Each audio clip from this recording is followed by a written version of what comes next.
Do you think cancer is entirely preventable? Yes, absolutely. They say cancer is a genetic disease. It's a very complicated disease. That's bullshit. I have the science. I publish these papers in top medical journals. If people want to live, they'll know about it. Professor Tомас Seyfried is a world-renowned expert in cancer and a best-selling author of Cancer as a Metabolic Disease. He has a revolutionary treatment for cancer that even your doctor doesn't know. We have 1,700 people a day dying in the United States from cancer, and we have people dying from cancer in all countries around the world. Yeah, you can have cancer, but if you know how to manage it, it doesn't become a death sentence. Do you have success stories? Yeah, well, we had Pablo Kelly. My name is Pablo Kelly, and when I was about 24, I was diagnosed with a grade 4 glioblastoma multiforme brain tumor. I was given 6 to 9 months. Talking to the oncologist, I declined standard of care. With 2.5 years of metabolic therapy, voila, the tumor was operable. And the same thing can be with breast cancer, prostate cancer, colon cancer. They all can be managed quite effectively with metabolic therapy. Do you think high-fat diets can actually kill cancer? The high-fat diet is designed to keep your mitochondria healthy. If your mitochondria remain healthy, you're not going to get cancer. It's not like, oh, let me go out and eat a tub of lard. Let the GKI, the glucose ketone index, tell you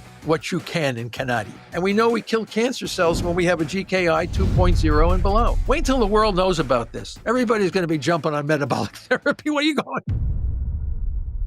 This episode features Professor Tомас Seyfried, and we're discussing the new way to treat active cancer and even prevent it with a high-fat diet. Now, if you're learning from and enjoying these free episodes, please hit the subscribe button because we know that real food is medicine. And by the simple act of subscribing, you can help share the message to millions more people that need to hear the truth.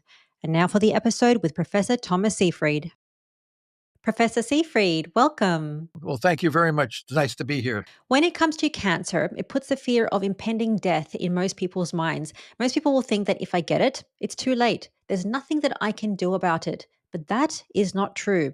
So today, Professor Seyfried is going to share his 40 years of clinical experience and cancer research. We're going to talk about the true cause of cancer, why it's not genetic, and how to actually fix cancer with a high-fat diet.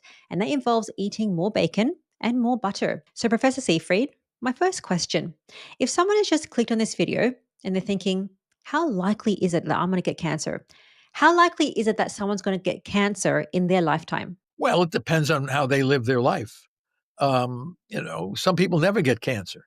Doesn't happen to everybody. I mean, we have a lot of centurions that are over 100 years old that have never gotten cancer. Madame Clement, the oldest woman that ever existed on the planet, 122 years of age, drank wine and smoked cigarettes until she was 119. She never got cancer. So not everybody gets cancer. But I think what we're doing to ourselves today puts a lot of people at risk for cancer. I think that what we're seeing is a sedentary lifestyle where we're eating large amounts of highly processed carbohydrates. We're not exercising like we should, and we're under mental stress, emotional stress, poor sleep, loneliness, microchemicals, forever chemicals and microplastics. I think when you put all that together, we're seeing more and more younger people getting cancer for sure. And the number of people getting cancer is increasing, and the number of people dying from cancer is increasing. So yeah, it's not a good picture, and will not likely get better until people realize that cancer is a mitochondrial metabolic disease that can be easily managed by maintaining mitochondrial health, which is doing the opposite of all the things that I just said. Absolutely. And that was a long list of people thinking, well, I've got to do all of these things I have to fix. We're going to talk about them one by one, easy fixes. But I did read a quote saying that 1 in 2 men and 1 in 3 women will get cancer in their lifetime. Is it that much? Well, I think if you abuse your body, it certainly could be. It's hard to get cancer. Cancer is very difficult to get. If you try to give cancer to mice or monkeys and things like this, it's very hard. There was one study where they used monkeys from South America. I think they were New World monkeys of some sort. And they try to give these monkeys cancer by rubbing carcinogen on their arms and having them eat it and drink it and feed it to them, and in 10 years, only one of the 50 monkeys got cancer because they were in their own diet and lifestyle. The problem is that if you took the monkey and gave him all the highly processed crap that we eat, and then had a panther walk around his cage, putting the fear of God into him every day, freaking him out, no exercise, eating crap foods, the monkeys may have gotten pancreatic cancer, colon cancer. There's never been a documented case of breast cancer in a female chimpanzee, and they're almost the same genetically as we are. So what's the chimp doing that we're not doing? He's not eating the crap food that we eat. He's doing what he knows. You got to change these animals' behavior. You got to put them in a radically different environment, and just give them what they love to eat, poorly nutritious foods in large quantities, right? So if you gave elephants don't get cancer. They haven't found elephants with cancer. But how many jelly donuts would you have to feed an elephant before he would get pancreatitis and pancreatic cancer? I mean, dozens and dozens, and he would love it. I mean, it wouldn't be like, they would say, don't do that. It's harmful to the elephant. Well, we're doing it to ourselves every day in almost every country. We're not exercising. We're eating crap food. It puts us at risk for not only cancer, it puts us at risk for all kinds of chronic diseases. So all these chronic diseases, cancer included, are all the result of dysfunctional mitochondria in the cell. The mitochondria, the energy-generating organelle in our cells, becomes corrupted, leading to chronic diseases and cancer. Absolutely. We're going to talk about the mitochondrial dysfunction because many people think that when it comes to cancer, there's nothing that they can do about it. It is a fear of impending death in most people's minds. Do you think then that cancer is entirely preventable in most cases? Yes, absolutely. Even Otto Warburg said that. Cancer is, in our Paleolithic ancestors, cancer was extremely rare. How do we know? Because we have people that live in tribes and according to traditional ways, and cancer was extremely rare when these people were evaluated for cancer. You had different physicians and humanitarians that would go around and look at Inuit populations, African populations, when they were living according to their ways. Albert Schweitzer certainly did look for cancer among African tribes. He didn't find any. Very rare. He even looked for thousands. He goes, what's weird? What's going on? As soon as the great Western diet and lifestyle enter into the society, you get all kinds of cancers, cardiovascular disease, type 2 diabetes, obesity. You get all the great wonders of our technological advances in food technology. And you have to do that. You have to abuse your body doing this for decades. You don't usually, eat a pizza and the next day wake up with a big tumor on your colon. It's usually an abusive series of behaviors, all culminating together with chemicals in the environment, all culminating in some form of dysregulated cell growth, which is cancer in some organ of the body. So let's talk about how cancer develops in the body, because you're saying it's over decades. It's not overnight. It's not like you eat a pizza and you get a tumor the next day. So, because I think people don't understand this in terms of what is cancer in terms of cell growth in the body? What's happening? Well, I mean, we published this in many papers. The definition of the disorder is called cell division out of control. Okay. Well, the cells in your liver, kidney, colon, spleen, breast, brain, they're all there. They're all doing their metabolically designed, metabolically homeostatic condition. What would make one of these cells start to grow in a dysregulated way? And that we have clearly shown that it is chronic disruption of the ability of the cell to use oxygen to obtain energy. So one of the differences between a cancer cell and a normal cell, non-cancerous cell, is the way the cell uses energy. All of the cells in our body, with the exception of erythrocytes and perhaps a few others, we breathe energy, we breathe oxygen, and the oxygen serves as an acceptor for electrons through the mitochondrial electron transport chain in the organelle called the mitochondria. And we can generate tremendous amounts of energy, because without energy, nothing can survive. So energy then becomes the key feature of life. Interestingly enough, all of our cells, for the most part, are using oxygen to generate energy.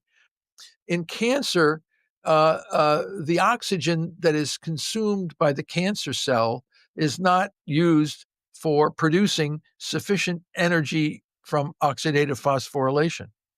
It actually produces reactive oxygen species, ROS, which are carcinogenic and mutagenic. So the cancer cell is throwing out reactive carcinogens and mutagens that damage other parts of the cell, causing mutations in the nucleus. Of course, many cancer cells have mutations in the nucleus, but these are not the cause. These are the effects of the disturbed energy metabolism in the mitochondria. And the fuel that's driving the dysregulated growth now becomes fuels that don't need oxygen. So that's called fermentation, energy without oxygen.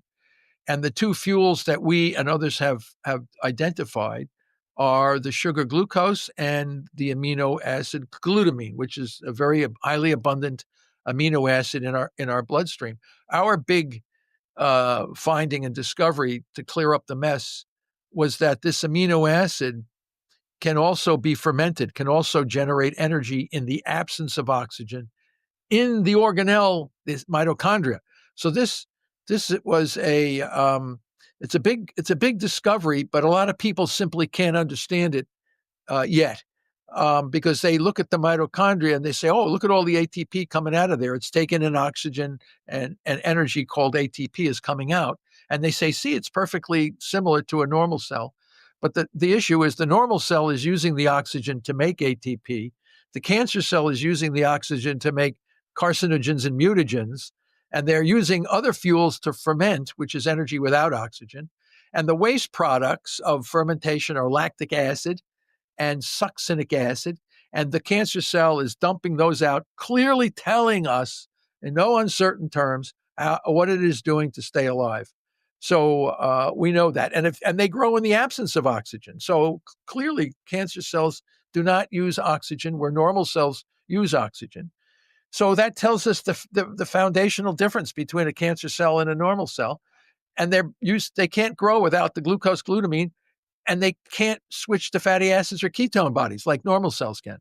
So the whole cancer thing is extremely simple in how to kill cancer and manage cancer, to both prevent and manage it. So why does the field not know this, and why do they not act upon it? And there's a lot of reasons for that. And one of the reasons is they think cancer is a genetic disease. So they keep chasing mutations and hunting and trying to target mutations or the effects of mutations, which are mostly irrelevant. And as the result of chasing and targeting things that are not relevant to the disease, we have 1,700 people a day dying in the United States from cancer, which is 70 an hour. And we have people dying from cancer in all countries around the world in high numbers.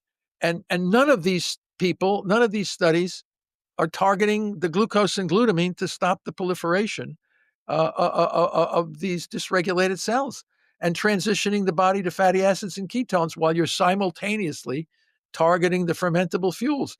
You can go to any oncology clinic in the world and describe what I just said, and they look at you like a deer in the headlight. They have no clue. They've never heard what I said.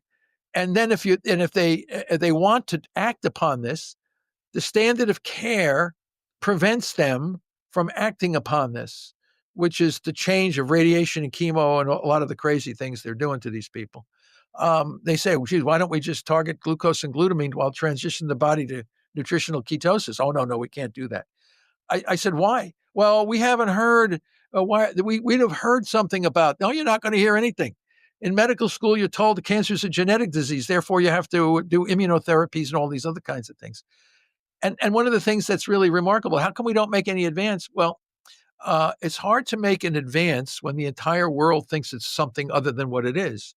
Um, and that explains why no country, whether it's Australia, England, Germany, France, the UK, United States, China, we're all doing the same thing. You go there and everywhere they use, we have to surgically debulk, we have to give you poisonous chemicals and radiation and immunotherapies or something like this. And a lot of people are killed by the treatments. And a lot of people, if they do survive the treatment, they're damaged in many different ways. Their organs are damaged from radiation. And radiation is not healthy. Let me tell you, it's not a healthy way to get. No one goes out and gets nuked or poisoned to become healthy. And yet we're doing this to people with cancer. It's nuts. Doesn't make any sense. And they don't make any sense because if you go to the National Institutes of Health, they say cancer is a genetic disease. It's a very complicated disease. Hundreds of different kinds of cats. Bullshit. They're all the same. We showed that. Every major cancer is dependent on glucose and glutamine and can't burn fatty acids or ketone bodies. They're all the same. Colon, breast cancer, and they're all basically have the same metabolic problem. That was my next question. So when it comes to breast cancer, prostate cancer, brain cancer, are they all one in the same conditions? Yeah, they all have dysfunctional mitochondria and are dependent on a fermentation metabolism to grow. So, and they acidify the microenvironment with the waste products of the fermentation metabolism. It's over and over again. Every major cancer has insufficient oxidative phosphorylation coupled to substrate level phos, which is the scientific terminology that I'm using. Oxidative phosphorylation replaced largely by substrate level phosphorylation. This is an ancient pathway of energy before oxygen came into the atmosphere 2.5 billion years ago. All the cells that existed on the planet were fermenters. These cancer cells are simply falling back on these ancient pathways that are driven by glucose and glutamine to get energy. So we have clearly defined the fuels driving the dysregulated growth. And what you do is you target those fuels because the normal cells in the body can transition over to fatty acids and ketone bodies, and the tumor cells can't because their mitochondria are dysfunctional. How is that so complicated? But I might as well be speaking in hieroglyphics or drawing things because nobody can seem to understand it, except when the people start using this therapy to manage their cancer.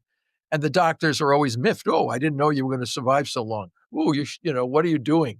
And then when you tell them what they're doing, a lot of times the physicians say, I don't know what you're doing, but just keep doing it. As Professor Seyfried mentions, the most effective way to treat active cancer and even prevent it is through metabolic therapy. And that involves lowering the carbohydrates and increasing your healthy fats. And later in the episode, we'll discuss the easy way that you can know that your glucose is low enough and your healthy fats and your ketones are high enough so that you achieve therapeutic ketosis. And that's using what's called the GKI index. Now, as you make this switch to lowering the carbohydrates and increasing your healthy fats, you might experience some side effects like headache, nausea, and fatigue. Now, all this is very normal, especially at the beginning. So what you can do is salt your meals and salt your water. But if the symptoms still persist, I would highly recommend you lean on a high quality electrolyte, one that has sodium, potassium, and magnesium, because this is so important for proper brain and body function. And that is why I have Element as a sponsor of today's video. I personally like to use a high quality supplement like Element because it has a science-backed mix of sodium, potassium, and magnesium without anything artificial and no preservatives. Now, Element has a wide variety of flavors to choose from, but I like the raw unflavored. I pop half a sachet in my morning coffee, and the other half I sprinkle it in my water during the day. And right now, Element is offering my viewers this free sample pack on every order. So you're going to get 8 single servings of Element to try for free. So if you want this, just head to drinkelement.com/the Primal Podcast. So do you have a success story? Because you mentioned one in Greece more recently around people doing, this is called metabolic therapy to treat cancer. Do you have success stories? Yeah, well, we had Pablo Kelly, who passed away. He was a glioblastoma patient who was initially diagnosed with an inoperable glioblastoma in 2014. And he reached out to me, and he didn't want any surgery at first, radiation or chemo, just did metabolic therapy. And his tumor, well, they were surprised. It didn't grow very fast. It started to slow down. And then after 2.5 years, he had it cut out, debulked. And then he thought he was free of the cancer. but it never got completely out, and it started to grow again, but very, very slowly. And he had it debulked a second time. And then after several more years, he had it debulked a third time, never taking radiation or chemo. And then we spoke to him a week before he died, and we were laughing and at the fact that he had 3 debulking surgeries to move what was originally described as an inoperable tumor. So we were laughing about that. How you have you're diagnosed with an inoperable tumor that was going to kill you in 9 months if you did not have radiation and chemo, because the tumor could not be operated on.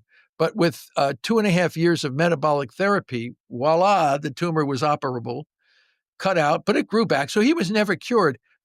But he, on the 4th debulking surgery, which was a week after we spoke to him, he was in good spirits. He got married, had 2 children since the original diagnosis.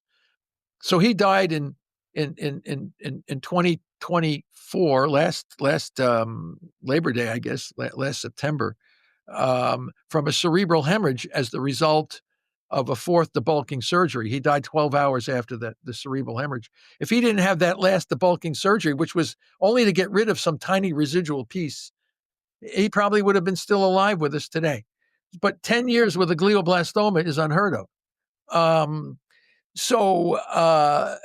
People say, well, he's only a fluke, an N of 1. Oh, yeah, well, why don't you see if we can get more?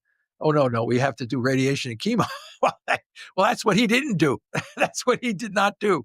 But our recent paper out of Greece, now that's a bigger study because that used 18 people, half of whom did a Mediterranean, calorie-restricted Mediterranean diet. But they were irradiated, and they did have temozolomide. They did have standard of care, which itself puts the patient at incredible risk for death. But they were unable to convince the Institutional Review Board not to irradiate and use poisonous chemicals. So they had to do that because it's locked, like it's written in granite everywhere. So anyway, they did use a calorie, according to our procedures, the glucose ketone index calculator, and they used a calorie restricted Mediterranean ketogenic diet, which is published, just came out, so you can read it in Frontiers in Nutrition. And of the people that maintained, and the diet wasn't bad. It was sardines and salmon, olive oil, and some avocado, and maybe some other stuff, but not unpalatable for sure. And 8 people followed that, and 6 people, followed that, and 10 people didn't. And the reason why they didn't follow it, it was like pressure from the family, and some people felt that they already had radiation and chemo, they didn't want to do a diet. But anyway, the guys that followed the diet, 4 of the 6 survived beyond 3 years. And the guys who didn't do the diet, only 1 survived to 3 years. So clearly a striking difference in overall survival doing metabolic therapy. And that was with standard of care.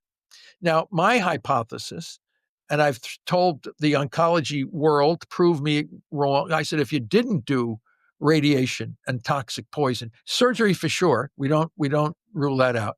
We can shrink down those tumors if we have a watchful waiting period, and then the surgeon will debulk or take out a much greater part of the tumor and then transition the people back over to metabolic therapy like Pablo Kelly. But now we know we can target glutamine with parasite medications, which makes it even more powerful. So we think we can keep cancer patients alive 2, 3, 4 times longer without toxicity. Brain cancer, glioblastoma patients, much, much longer at a much higher quality of life. But nobody wants to touch that with a 10-foot pole. They want to stick to the crazy stuff they've been doing for 100 years. We haven't made any advance in glioblastoma in 100 years. And we want to move them forward. We want to move it forward. But there's a lot of reasons why, and a lot of it has nothing to do with the science. The science tells us exactly what to do. The tumor cells are telling us exactly what they're doing to stay alive. And they're telling us that if we do this and that, we will kill them. But what the tumor cells are telling us seems to fall on the deaf ears of the establishment. They want to continue to do the stuff they've been doing for decades without any major advance. And we're saying, no, we can keep these guys alive a lot longer. And the same thing can be with breast cancer, prostate cancer, colon cancer. They all can be managed quite effectively with metabolic therapy. But what we do is we do horrible things to people. We poison and irradiate them to make them healthy. And a lot of times this doesn't work. And the new immunotherapies, Keytruda, Opdivo, Avastin, all these kinds of things, they're not working to a great extent. Yes, they are working on some people. I don't want to say that they're not working. You do get about 20% of people that do really well. Then you get 60% of people where doesn't do anything. But then there's a term called hyperprogressive disease, where the therapy will kill you before the cancer. It's called hyperprogressive disease. And you get about 16 to 20% of these folks. So, why would you treat anyone with a remote chance that it will kill you? But what's another thing which we're finding is if you do metabolic therapy, the standard of care can do better as well. So, and that's what the Greek study was telling us. But if we didn't do standard of care, or we used modified parts of the standard of care, we can keep people alive so much longer, especially when they're first diagnosed. A lot of people come to me after they've been brutalized by the system and say, I want to do metabolic therapy. Well, they're gaunt. They look like death warmed over. They're all bald. And I mean, man, it's tough to bring somebody back from that kind of abuse. But when you're first diagnosed, usually you're pretty healthy in a lot of cases. You're not so bad off. You do really remarkably well when you institute metabolic therapy up front. And then if you need radiation and chemo, you can always do that. Nobody's preventing you, but why would you do it up front and make yourself brutalized make your body unhealthy by poison and radiation are not healthy for the body? Because people, they don't know about this metabolic therapy. Well, they're learning. I can tell you right now, a lot of people know about it, but when they go to their professionals, even in Australia, I can tell you a lot of times, New Zealand, Australia, they get slapped down. They say, there's no evidence to support. Wait, don't these people read? No, they don't read the scientific literature. And they either don't read it or don't understand it. They have to wait to be told. It's not like they have any ability to say, I want to do metabolic therapy. And then the system says, well, you can't do that. You must do standard of care. Oh, well, that prevents even the good physician that understands the science can't even do it. So the system has to be gutted. This system is not working for us. And who controls the system? The hospitals? The pharmaceutical companies? I don't know. You figure it out. All I know is people want to live, and the system is preventing them from doing that. And if those who live pay a price, your bones you have a bone problem, bone density problems, you have emotional stress, you have cardiovascular problems, you have all kinds of new ailments for the fact that you survived toxic poison and radiation or surgical mutilation. The whole system has to be revamped and changed if people want to live. And they want to get on with their lives. You can have cancer, but if you know how to manage it, it doesn't become a death sentence. You can take the fear and the anxiety out of this disease very easily. But that's not being conveyed. That information is not. I have the science. I published these papers in top medical journals, and there it is, laid out in front of you. It's just, what am I going to do? Jam it down your throat? What do we do here? But if people want to live, they'll know about it. So do you think that the metabolic therapy can actually save people that have existing cancer, and it can prevent cancer entirely? Oh, absolutely, prevent. You can't get cancer if your mitochondria are healthy. Don't forget our Paleolithic ancestors. Now, who wants to go back and live in a cave, right? You want to go back and, eat, what do you guys eat down there? Koala bears and kangaroos and that kind of stuff? You got a koala bear running through your backyard. Oh, he's dinner tonight? It's not that bad here in Australia. Come on. It's actually, people think that about Australia, that we've got kangaroos just jumping outside our backyard, but you actually have to go to the outback to see the kangaroos. We then bring them in town, bring them on the streets of Sydney. Yeah. Wrestle them down. That's dinner for tonight, right? You think of the people that lived in Australia before the Irish came there and all these others. They were Aboriginal folks. What did they eat? How much cancer did those guys get?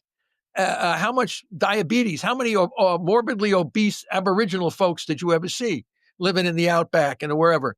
Um, when you look at those kinds of folks, they were lean, they were chiseled.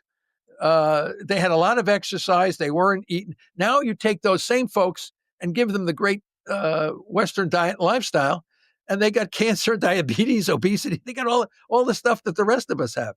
So it's clearly diet and lifestyle. And the gene mutations that people say, oh, I got BRCA1. We have a big paper ready to launch. Every one of those genetic risk factors are what we call a risk factor that initiates dysregulated cell growth because it impacts the mitochondria directly. So we know what causes cancer, and we can reduce the risk massively, but we have to change our diet and lifestyle. And some people would say, I'm going to roll the dice. It's like a guy who smokes. Oh, I like smoking. I don't know if I'll ever get lung cancer. I might get emphysema, but I like smoking. Okay, well, we're never going to take away pizzas and jelly donuts and all kinds of highly processed carbs from people. We just want to let them know that if you eat that, you put yourself at risk for cancer, diabetes, high blood pressure, hypertension, dementia, all these kinds of things. They just don't know that right now.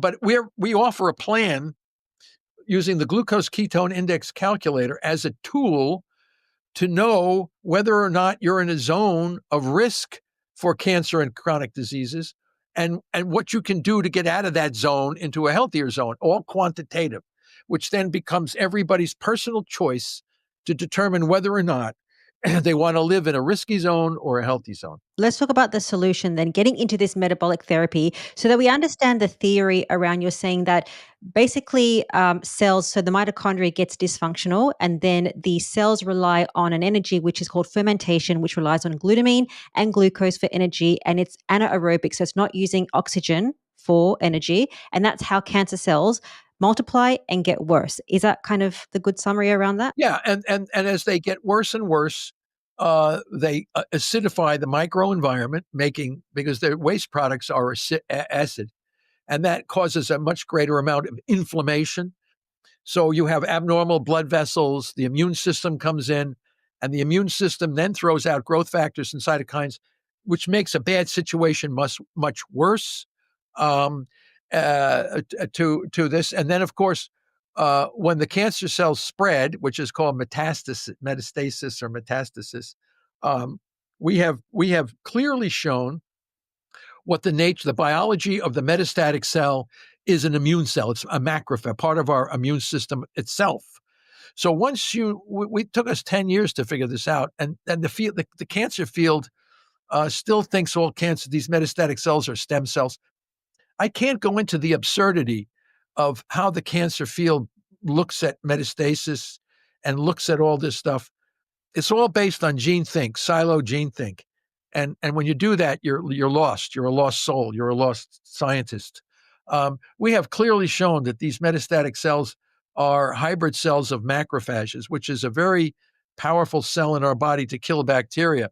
And they're already programmed to move through lymph nodes. They're already programmed to enter and exit the bloodstream. And we already know that they're highly glutamine dependent. So we know how to kill them. At the same time, we know that the immune cells, the normal immune cells, need and use the same fuel as the tumor cell. So you can't be too aggressive in knowing, yes, we'll kill a lot of tumor cells, but if we don't use the tool correctly, we'll damage our own immune system, preventing our immune system from picking up the dead corpses from the metabolic therapy. So I guess the difficulty, which makes it a little bit more complicated and not as simple as I've made it. To me, it's remarkably simple. But we have to be sure that people know biology, and they need to know the difference between the biology of immune cell and the biology of a non-immune cell, and the biology of a cancer cell versus the biology of these different cells. So it's a biological problem, and it's how the cells get energy, what the biology of the cell is. And once you know that, this cancer problem becomes very manageable. So to simplify it in a way, it's targeting two things: glucose, which is what the cancer cells feed off, and then also a glutamine. I want to discuss both so that people, even at home, they can do things to prevent cancer with what they eat and their lifestyle, focusing on the glucose part. So we'll talk about the ketogenic diet and ketones and the GKI index in a second. But I want to ask you about glutamine because that's a non-essential amino acid. So the body uses that. So how does that feed cancer? Well, that's an essential fuel for cancer. You can't grow without it. The glutamine is given nitrogen, so the glucose gives the carbons, and the glutamine gives carbons and nitrogen, and both of them give energy, ATP. So the glutamine is you can't grow and make new DNA and RNA and proteins without a nitrogen source. So the glutamine provides the cancer cell with the nitrogen source. And the cancer is taking in glucose in large amounts. And those are the carbons for making fatty acids and nucleic acids. So there's a huge, powerful synergy between the carbons from glucose and the carbons and nitrogen from glutamine. They are powerful synergistic fuels. So, but you can lower glucose with diet and lifestyle issues. But glutamine requires targeting. You can also lower some glutamine with great exercise. Exercise, which is another absolute necessity for managing cancer, is the exercise part. The exercise sucks the glucose out of the blood for the muscles, lowering blood sugar further, but also can lower glutamine. So, and then you come in with a small amount of glutamine targeting drugs, pulsing. That's why we developed the press pulse strategy. You can press glucose down, but you can't press glutamine because it's absolutely essential for our gut, our immune system, the urea cycles, and this kind of thing. So you really have to be strategic when you're targeting glutamine. You just can't choke hold glutamine because it's so essential for so many other things. So you pulse it. That's dosage, timing, and scheduling. You choke hold the glucose with the diet lifestyle, and you come in with parasite drugs and other drugs that will target the glutamine and the glucose together. And you exercise. You do a lot of exercise. Okay, what's the exercise that you would recommend to target the glutamine? I would say that most exercise, swimming, running, walking, depending on what age you are. You're not going to get a 90-year-old guy to run a marathon. But he can certainly walk around if he's still able to do that. Whereas younger people can be, doing more walking, weightlifting, and all this kind of stuff. Because the more activity you give your muscles, the more breathing you have, you make your mitochondria healthy. You're sucking the glucose and the glutamine out of the system, and then you come in with strategic targeting of these processes. And these cancer cells get hammered. They can't handle it. And then people say, "Oh, they're versatile." No, they're not versatile. We interrogated these damn cells. They are absolutely dependent on this fuel. And the reason why they look so hard, they look so great, because when you take radiation and toxic poisons, you free up the two fuels driving these cancer cells. So the fuels, what we're doing to the cancer patients, are allowing the cells to have the very fuels they need to grow. So it's and that's why it's not effective for so many people. Yeah, you can keep these things at bay if you incinerate a whole region of your tissue with a radiation and poison somebody where they're vomiting and diarrhea, fatigue. I mean, this is causing stress on the tumor cell, but it's stress on the body too. Ketogenic metabolic therapy makes the normal cells in your body super healthy because you're burning ketones. You're not allowing them to be poisoned. But the tumor cells can't make those switches. They're locked into a fermentation metabolism. This is unbelievable. Wait till the world knows about this. Everybody's going to be jumping on metabolic therapy. Where are you going? Well, let's talk about the metabolic therapy and what we can do at home, which is a high-fat ketogenic diet. Do you think high-fat diets can actually kill cancer, prevent it, at the comfort in your own home? The high-fat diet is designed to keep your mitochondria healthy. If your mitochondria remain healthy, you're not going to get cancer. It's just that simple. So you burn ketones, and it's not like, oh, let me go out and eat a tub of lard. Don't forget what our ancestors did when they killed big animals. They would go for the marrow. The marrow had a lot of the bone marrow has fat in it, so they would get the fat, and they would eat organ meat. Organ meat had a lot of glucose in it because the liver stores in glycogen. So we were getting all of our nutrients from organ meat and from bone marrow. Our ancestors knew what to do.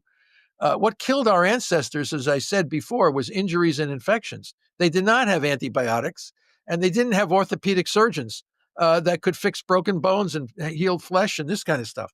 So they died from infections and injuries.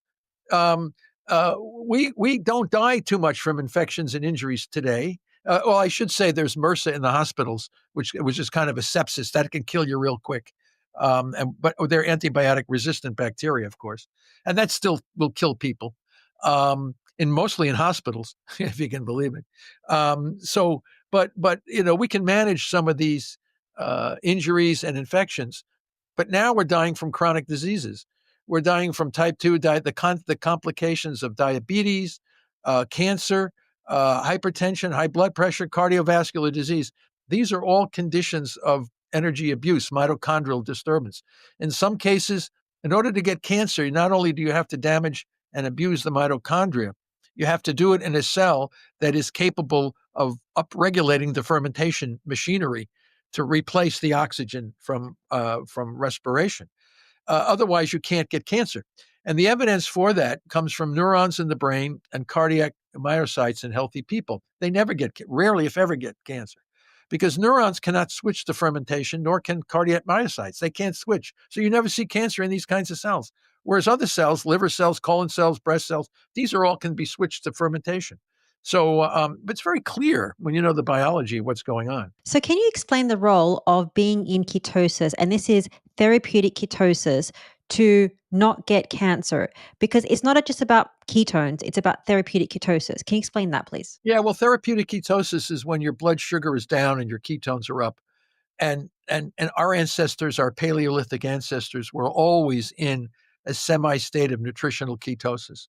They did not have highly processed carbohydrates in the environment.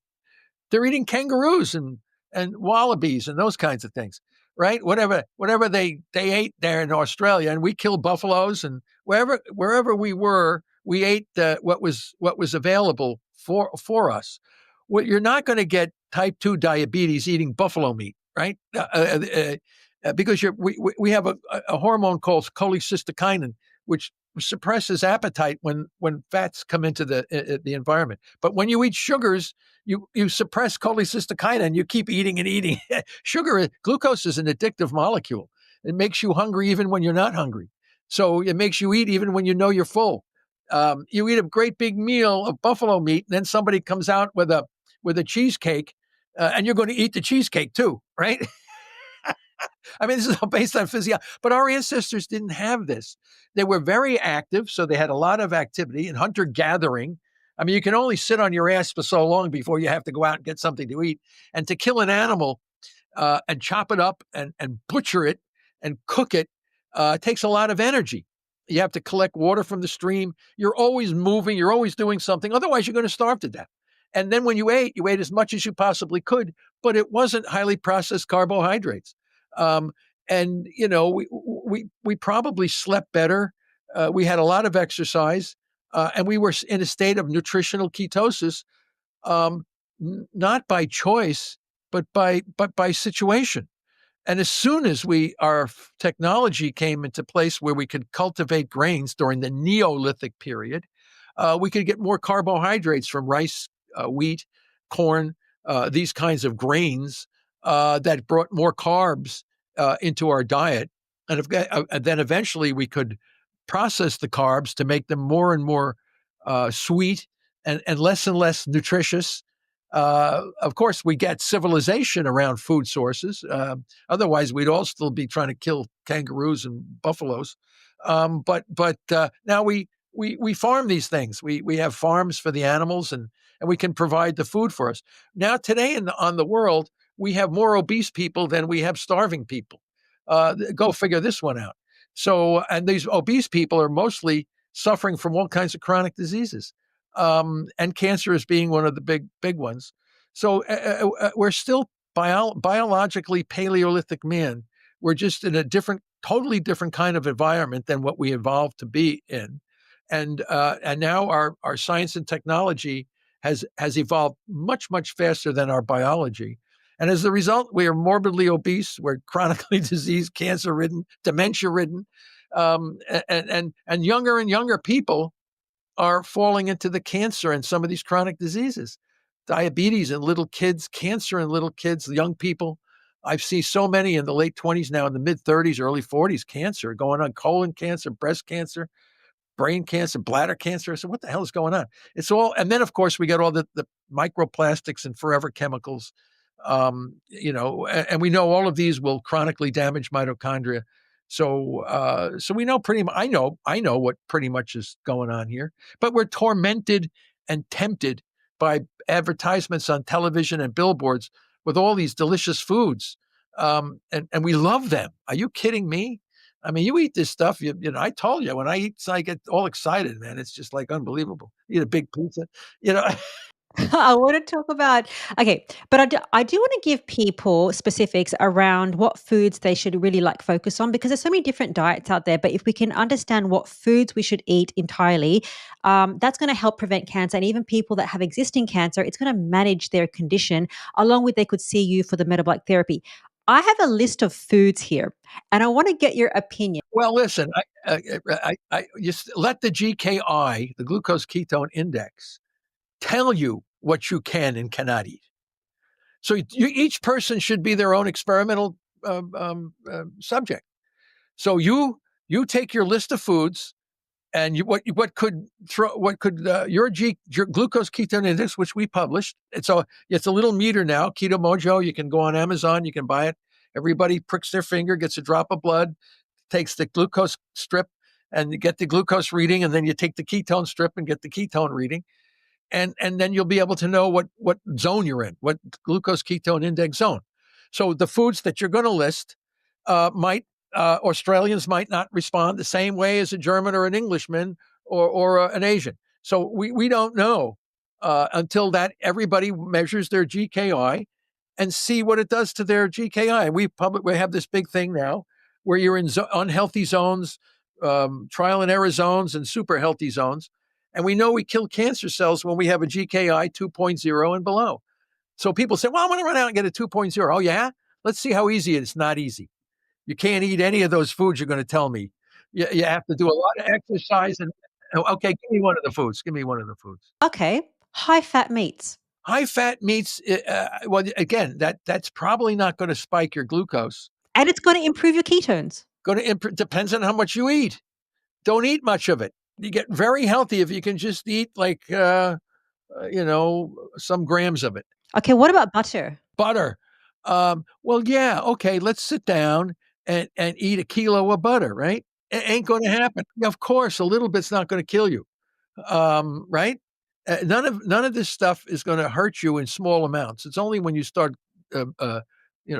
pounding down big amounts of this stuff. But yes, a big ribeye steak or a piece of liver, these kinds of things in small amounts. You throw some bacon on top of the liver, cook the bacon and liver together in the same. These are all pretty good as long as you don't overdo it. Now, then we have to have a big ass potato with a lot of bread. Okay, then we throw ourselves out of the glucose ketone in. But everybody likes that, right? Got to have a big piece of bread with butter lathered on the butter, and you dip it into the juices of the steak, the juices of the fatty steak. that throws you out. It sounds like you've seen a lot of people in person, so you know their behavioral traits and you know their habits. Oh yeah, absolutely. That's because the bread and the butter. We love it. It's very tasty. It's got full of carbs, very tasty. But if you ate the butter without the bread, it would be better than eating the bread with the butter. But also you can eat bread. But we love bread. I'm not going to stop eating bread. But the thing is, for somebody that has active cancer, I'm just saying, or somebody that really wants to prevent cancer, what I'm trying to say is if you eat some of these foods, high fat meat, some butter, some, even olive oil, or like things that don't have the sugars and the carbohydrates, you're really going to prevent yourself from having cancer. Prevention for sure. Once you have cancer, you can also manage it that way. But how many people are going to say, I'm not going to ever eat a pizza or a piece of bread with butter on it because I want to prevent cancer? Give me a break. It's just like the guy who smokes the cigarette. I'm not going to get lung cancer. I'll take the risk. Okay, some guy sitting there with a big, beautiful baked baguette, got a nice piece of butter on it. I said, oh, I don't know if I should do that. It might give me colon cancer. He's going to eat it. You kidding me? He's going to eat it. What if it's once in a while, though, that people are having these occasional foods? That's okay then. I think the exercise comes in as a real issue here. I think if you're actively exercising regularly, they call it an opportunity to exercise, a half an hour for an hour a day in a cardiovascular exercise significantly reduces the risk from eating the bread and the butter. Or other potentially harmful foods. Everything is in balance. But we're a species that are absolutely imbalanced. We're compulsive, right? Everybody's compulsive with one thing or another. They binge eat and then they don't eat. It's like they binge drink and then they don't drink. So it's a balance thing. But we're not telling anybody they can't binge eat or binge drink or whatever, as long as they can maintain a generally good exercise and a GKI that's not too whacked out. We see GKIs, 50 and above. Sometimes we see really high GKIs, whereas you're like a diabetic with, 300 milligram per deciliter with almost no ketones. I mean, his GKI is like 800, something like this. So we'll do the calculation. I'd have to sit here and do the calculation. You have to convert the glucose to millimolar, and you divide it by 18. So you'd have to divide 300 by 18, and then let me see. So you'd have 300. That would be 300 milligram per deciliter, which is pretty high. That's like a diabetic, right? Divided by 1.8 equals. So that's 16 by 6. That's what is 16 millimolar divided by 0.01. Okay, that gives you a GKI of 1,600 GKI. And to kill cancer cells, you need 2.0 below. So you can get an idea of how whacked out your GKI can be in these very unhealthy states. So we're saying anything above 50 it becomes on a regular basis, not on an occasional. Because if we're in a healthy zone and we're going to go out and eat the big cheesecake with chocolate syrup on it, or a deep fried Twinkie with powdered sugar on it, you're going to spike your GKI, but it's only going to be there for a short period of time before you can level back down. But the poor diabetic who has 300 milligram per deciliter with zero ketones in his body, his GKI is going to be really, really high, very unhealthy. And then you see, he has what else does he have behind diabetes? Oh, he's morbidly obese. Oh, he's got high blood pressure. Oh, well, of course, you're putting it all together now. And then you say, well, look at what's my GKI? Well, it's like 500 or 600. Well, that tells you why you're in that zone. You shouldn't be in that zone. So what the GKI is a hard quantitative measure to allow a person, any person in any culture, any religion, any gender, to know whether or not they choose to stay in an unhealthy zone or choose to enter into these healthy zones. And then they can personally determine how long they want to maintain these zones. But the issue is they don't, right now, there is no quantitative biomarker tool that can do that except the glucose ketone index. And that's going to be the tool that people in the world will use to determine whether or not they're in various kinds of zones of health, or zones that will put them at risk for chronic disease and cancer. It's pretty easy as well, because you can use the Keto Mojo, and you mentioned that they put a button on there to test the GKI index. Is that right? Yeah. So it's just the ratio of blood sugar to ketones. The problem is the meters read sugar in milligrams per deciliter, and that has to be converted to millimolar. So the Mojo does it all for you. You have a little strip of, now here's the situation. Right now you have to take a drop of blood from the tip of your finger and you get, okay, that gives you the glucose. You put it in the meter, it reads the glucose. Then you squeeze your finger a little bit more, take a ketone strip and touch your drop, and then put that into the meter, and then it will give you the ketones. And then you push the button on the meter, and it gives you the ratio, which is the GKI. So you know right away. But you see, our technology is advancing rather rapidly.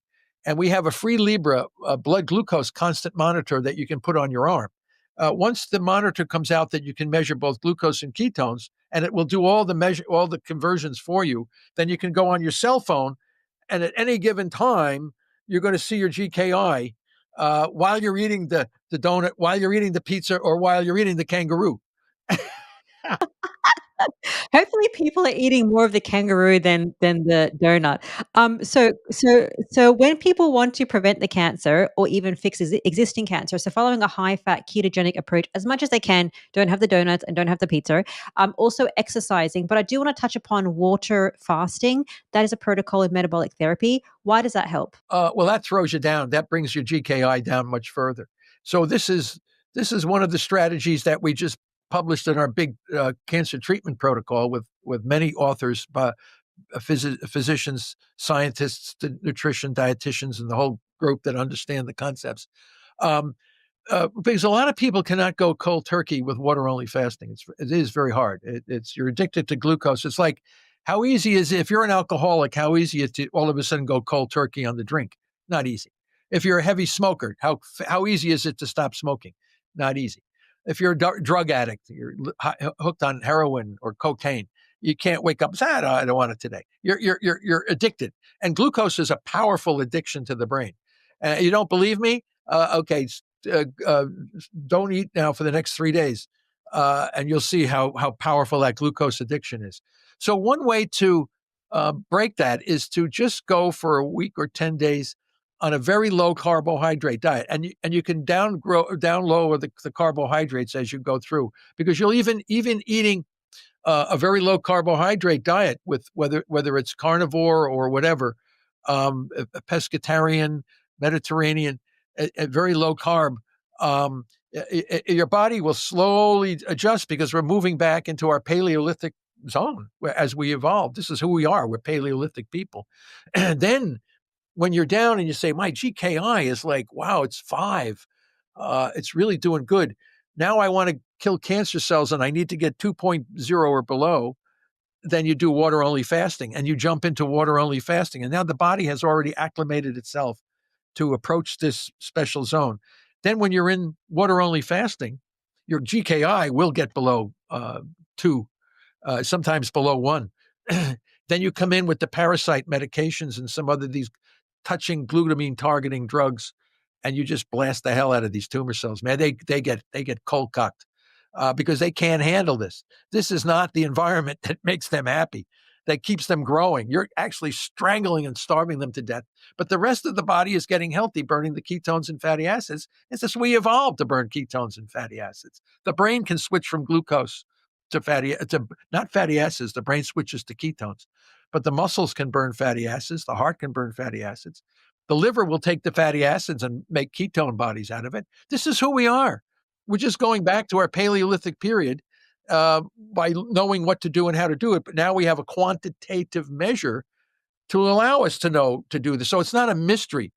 So people say, oh, I'm on ketosis. How did you measure your GK? No. Well, how do you know? Well, I'm guessing. Well, You shouldn't guess. Even the urine strips are not accurate. no, they're not, because if you take a little, if you're in good ketosis and you take a little bit of carb, you start peeing out your ketones. You look on the strip and say, wow, look at the ketosis I'm in. And you get misinformation. It's blood. You got to do it in the blood. And once we have all these technologies at our hands, oh yeah, we're going to drop we're never going to get rid of cancer. We're never going to get rid of chronic diseases. But at least we have the choice and the know-how now to determine whether or not I'm at risk. I've been in a risky environment, and some people don't care. There's always the guy who doesn't care, and that's what we found with our Greek study with the brain cancer. Some people said, "Well, I had radiation, chemo, and I had all this stuff, and I think that should be good enough, and I don't need to do any keto." Well, he's dead. He didn't make it.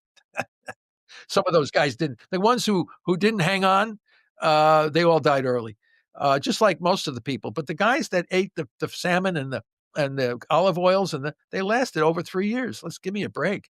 One guy's out 20 months. Pablo was out 10 years, 122 months, dying from a cerebral hemorrhage. But it shows you this works. This can work. People just need to know what to do and how to do it, and be helped by a knowledgeable physician, somebody that will give them a pat on the back and say, good going, and then we can give you a little bit of this and a little bit of that, keep you on that plane, and we can manage you and bring you out of this state of unhealth. But they're not getting that. They're being told, oh, this is nuts. No evidence to support this. So there's a lot of misinformation. And then you get all the guys that are saying, oh, this supplement, that supplement, oh, do this and do that. These guys don't know anything. They're not the ones in the lab. So do you think that any supplements work for cancer or they don't? I know I'm not against supplements that have no function, because it makes you feel good. It's a placebo thing. But some of these supplements can actually make a bad situation worse by some guy saying something. I don't want to go through like what supplement is good and what's not good. But these guys are charlatans, quacks. But on the other hand, you take a sick person and irradiate it and poison them. I mean, that's also quackery in my mind. It's just substantiated by the system. This is it's. I mean, in 100 years, we're going to look back and say, "What the hell did we do to these poor people? Why did we brutalize them like this? Didn't we know that you could get the job done without having to do this?" But it's going to take a while for the system to adjust and the people to understand. And we just keep publishing the papers. And more trials will come out, and GKIs will be used, and people will know what to do and how to do it. It's just that simple. Okay, last question for you. You mentioned that people like to eat the bread, the pizza, and all the rest of it. What do you think is the worst food or foods that cause cancer? Well, I don't want to say cause cancer. I want to say put you at risk for mitochondrial dysfunction. That's the key. What causes cancer? Mitochondrial oxphos insufficiency coupled to a substrate level phosphorylation. Whether you get that from a viral infection, from radiation, from poor sleep, from carcinogens, all of those things.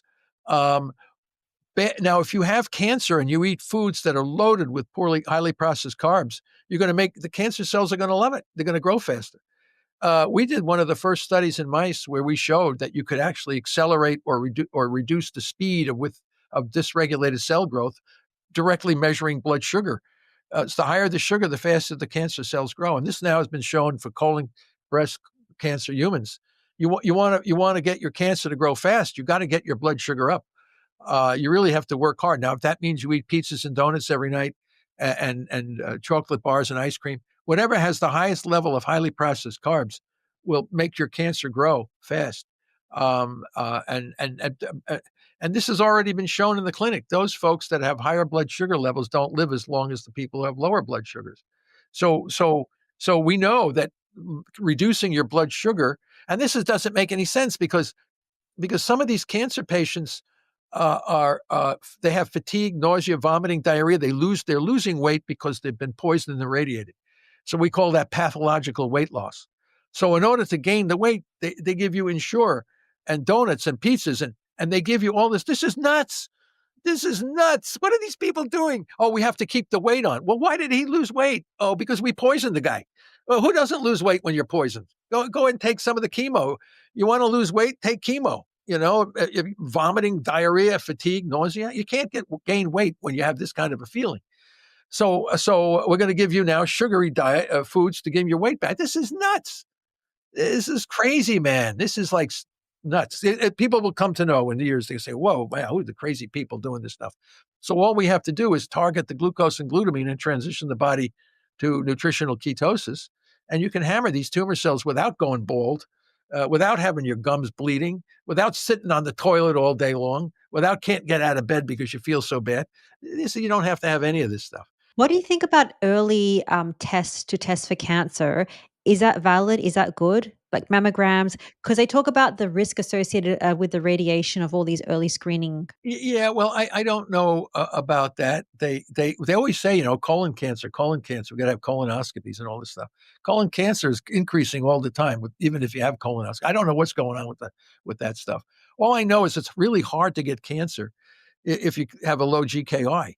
And if you are detected to have cancer, Uh, I'm not telling I'm not a physician. I can't tell anybody what to do or what not to do.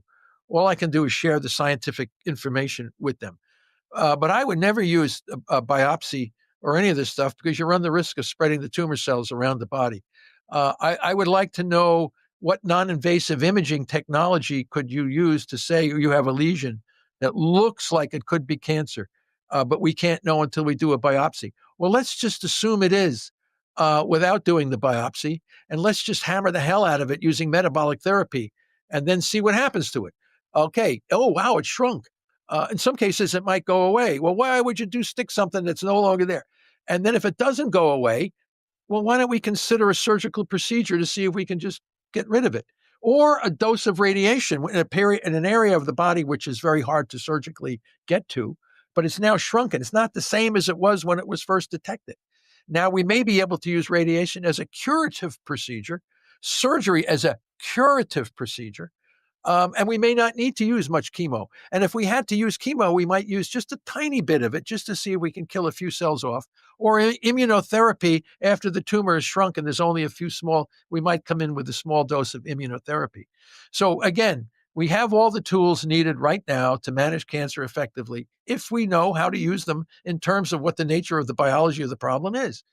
And that's what we do. So yeah, this is going to happen. I have no doubt about it. You know why? It works. So, if somebody is listening to this, because I know my cousin, so my aunt, she has active cancer, and I think I reached out to you because they wanted to get help from the doctors in your clinic. So, if somebody wants to do this metabolic therapy, how do they do it if they can't go to Istanbul, Turkey? Well, I mean, this is the great tragedy right now.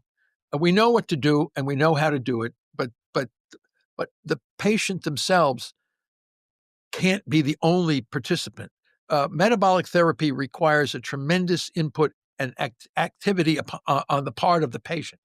Some patients don't even want to be bothered, and it requires some level of scientific literacy if you want to survive. And neither the physicians nor the patients have the scientific literacy to work together as a team. You have to have the caregivers. They must be knowledgeable and understand the science that we are producing, and we have written very comprehensive treatment protocols for physicians to become educated to help their patients. But the patient must also be knowledgeable. So I don't know. I never had a. Well, then you put your soul, your existence at risk. You better wise up quick, otherwise you're going to be part of the planet. So you have to, if those people are motivated enough to want to know about this stuff, but they need somebody to help explain this to them. And the physician, if the physician thinks cancer is a genetic disease, he's not the right guy to be explaining this to them. So they have to be educated as well. So the hospitals, the caretakers must be educated. You go to a hospital, man, they get the worst kind of food there. They give into these poor people. It's just terrible, right? It's just unbelievable. So, and the nutritionists are giving you Ensure and candy to make your weight gain in the hospital. It's like, what's going on? Because we've lost an understanding of who we are as a species, where we came from, where did our biology come from? How did we evolve? How did we become who we are today? And it all goes back to biochemistry, evolutionary biology, and then we can manage these diseases. We shouldn't allow ignorance to stand in our way because we can do it. And people just have to be shown what to do and how to do it. And that's what's going to happen. And they can do this at home, like even if you want to prevent it with a GKI index, it's really, really easy. People just need to take a bit of action. Yeah, but you have to realize that as an impulsive species, we can sometimes overdo things and put ourselves at risk, going overboard on some of these things, thereby throwing you out of a healthy zone, thinking you're doing good when you're not, or pounding down a supplement that somebody told you is good and it's not working. So again, you need knowledgeable caregivers that will tell you, no, don't do that. Stay on this, because right now it's like the Wild West. Oh, this guy, he said to eat dried toads, and this guy over here said to drink goat's urine. And oh yeah, I'm going to drink goat's urine now. Get rid of it's true. I have papers showing this stuff. Yeah, people have no scientific literacy. A lot of them are functionally illiterate. You've got to work with the masses to help educate them, and the physicians that are treating them. That's the thing, like, if you're sick in this healthcare system, it's pretty hard because it's pretty hard to find a physician that will understand the disease and where it comes from. People aren't like you, Professor Seyfried. Yeah, but they should be trained in medical schools to know this. And when they go to the no, they're told it's a genetic disease. I know, but, like, even when people have a blood test done and you go see a traditional doctor and they'll just, because I do a ketogenic diet, the number one thing that they're gonna say is my B12 is too high, cholesterol is too high. I'm just like, "Are you kidding? Can we, like, get over this LDL and cholesterol and all these different things?" They don't get it. Well, we used in the mice, we found it's triglycerides is the key. My triglycerides are so low. That's the thing. You're not 400 pounds, your eyes squeezed shut, with a GKI of 500. You need a wheelchair to get around. You're not unhealthy. Okay, the guy sitting in the wheelchair at 45 years old, weighing 400 pounds, with a GKI of 600. Now he's not healthy. But that's what we're seeing all over the world. We're starting to see this, and then you pound them full of pills, take this and then rather than, and now we have all these weight loss things. What is it? Opdivo, Jardiance, and all this, and nobody knows what the hell's going to happen to people taking that stuff for 12 or 14 years. All of a sudden, your body is completely different. Get off the pills, and all of a sudden, everything explodes back at you again. But that's the quick and easy way. That's who we are as well. We don't want any inconvenience or discomfort. We just want a quick fix, a pill. I take this pill. So I said with ketogenic metabolic therapy, yeah, take this pill with a cup of water twice a day, and that's all you take. This tiny little pill with a cup of water for 3 weeks, no food. All of a sudden, wow, that pill really works, doesn't it? But it's hard. Professor Seyfried, thank you so much for your time. I mean, I think the more and more that you do this, more and more people are hearing about the metabolic therapy, and it's going to change. Things change over time. It takes about a few decades, but it's going to change. I know it takes two, but the sad thing is we have to sacrifice all these poor folks. In the United States is 1,700 a day, 70 an hour, dying from cancer. So that's the tragedy. It doesn't have to be this way. Until the system changes, we're not going to make any major advances. So people should know that.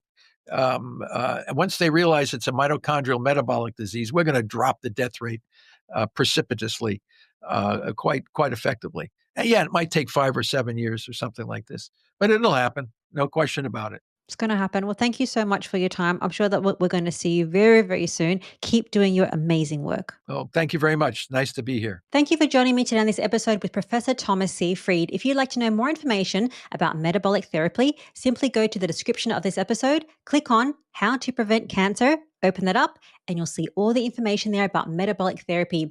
If you're learning from and enjoying these free episodes, please hit the subscribe button. You can also find me on other social media accounts. I'm on Instagram and on X under the name of The Primal Podcast. Now, if you love this episode, you'll enjoy another episode I did with Dr. Philip Ovadia. We spoke about everything the heart, how to fix your heart and prevent heart disease. We spoke about why red meat is so important, why you should not worry about cholesterol and LDL, and why your LDL can increase on a carnivore diet.